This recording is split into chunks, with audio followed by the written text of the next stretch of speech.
بیوی کے لیے بھی کچھ احکامات ہیں، بیوی کی بھی کچھ ذمہ داریاں ہیں جو اسے شوہر کے حق میں پوری کرنا ہے۔ پہلی ذمہ داری یہ کہ بیوی خوشی کے ساتھ شوہر کی اطاعت کرے۔ قرآن پاک میں نیک عورتوں کی صفت یہ بتائی گئی ہے، فالصالحات قانتات، نیک عورتیں فرما بردار ہوتی ہیں، ایک طرف اللہ کی اطاعت گزار اور دوسری طرف شوہر کی اطاعت گزار۔ شوہر کی اطاعت کے بارے میں ایک حدیث میں آتا ہے، آپ صلی اللہ علیہ وسلم نے فرمایا، دو قسم کے لوگ ایسے ہیں کہ جن کی نمازیں ان کے سروں سے اوپر نہیں جاتی، ایک وہ غلام جو اپنے آقا سے بھاگ جائے جب تک کہ واپس نہ آئے، اور دوسرے وہ بیوی جو اپنے شوہر کی نافرمانی کرے جب تک کہ نافرمانی سے باز نہ آ جائے۔ یہاں تک حکم ہے کہ بیوی شوہر کے معاملے میں کسی دوسرے کی بات نہ مانے، یعنی شادی کے بعد ایک عورت جب شوہر کے گھر چلی جاتی ہے تو پھر شوہر کا حق سب سے بڑا ہو جاتا ہے۔ بعض اوقات ہمارے معاشرے میں ایک طرف شوہر کچھ کہتا ہے، دوسری طرف والدین کچھ کہتے ہیں، تیسری طرف کسی اور کا مشورہ کچھ ہوتا ہے، عورت بیچاری بیچ میں پھنس جاتی۔ ایسے موقع پر عورت کے لیے کیا لازم ہے، اس کی پرائرٹی کیا ہوگی کہ وہ اپنے شوہر کی بات مانے۔ عورت کی دوسری بڑی ذمہ داری اپنی آبرو اور عزت و عصمت کی حفاظت ہے۔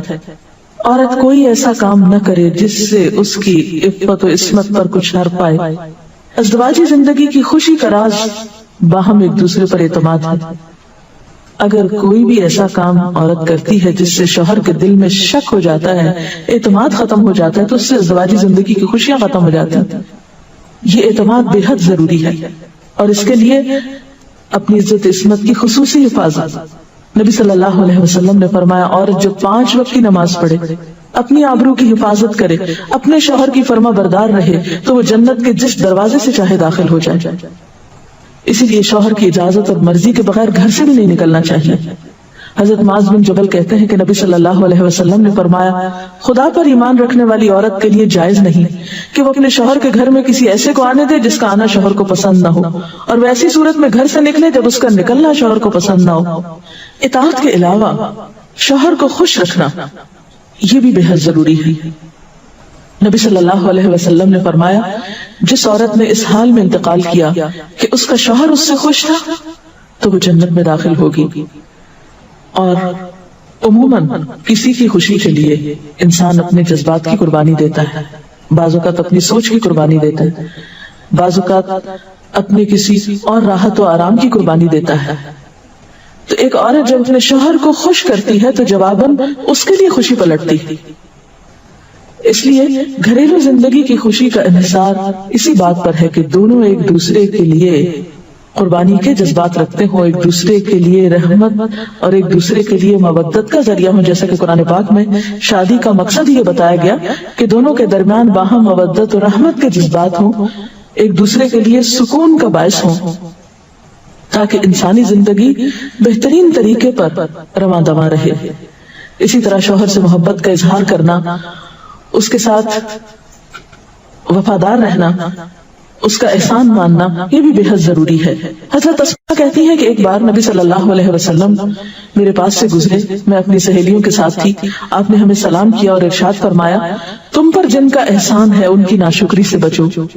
تم میں سے ایک اپنے ماں باپ کے گھر کافی دنوں تک بن بیاہی بیٹھی رہتی ہے، پھر اللہ تعالیٰ اس کو شوہر عطا کرتا ہے، اولاد دیتا ہے، اور ان سارے احسانات کے باوجود اگر کبھی کسی بات پہ شوہر سے ناراض ہوتی ہے تو کہہ اٹھتی ہے، میں نے تو کبھی تمہاری طرف سے کوئی بھلائی دیکھی ہی نہیں۔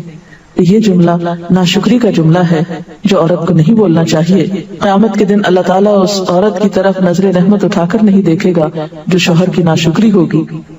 اور آخری بات یہ کہ عورت کے اوپر لازم ہے کہ وہ اپنے گھر بار، مال و اسباب اور اپنی ذمہ داریوں میں شوہر کی مددگار رہے، شوہر کی وفادار رہے۔ آپ صلی اللہ علیہ وسلم نے فرمایا، قریش کی عورتیں کتنی اچھی عورتیں ہیں جو بچوں پہ بہت مہربان اور شوہر کے گھر بار کی حفاظت کرنے والی ہیں۔